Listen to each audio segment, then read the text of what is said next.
чайниктин ичин ачып карасам, ичинде аябай толуп кетиптир. Кумдар кайталанып, мындай болбойт дедим дагы. Плитанын үстүнө койдум.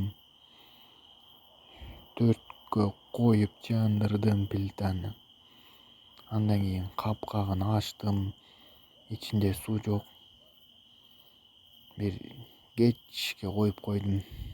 Кайнай берди, ичинде түтөп, баягы кургап, ичиндегичи туздары деп коебу же кумдарыбы чыгылып, анан эшикке алып чыктым. Акырын кашык менен эмес, жыгач лопатка менен кырдым эле, майдаланып укаланып эле чыгып кетти сразу.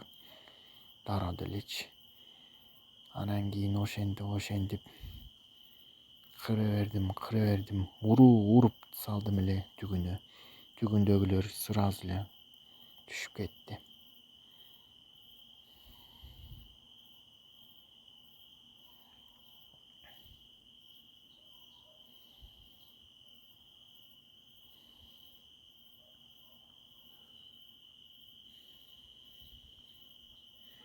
Зерикпестен чекелеринин баардыгын тазаласа, неге эле кайнабайт деп коем.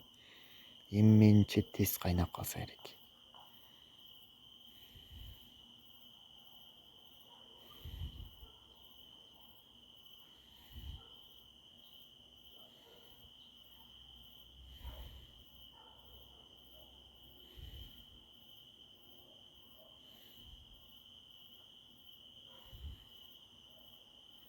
Мындан көрсөңөр, ичиндеги туз кетти.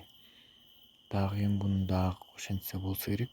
Бирок таза эмес, бирок кетти. Калган жок. Бул жакшы.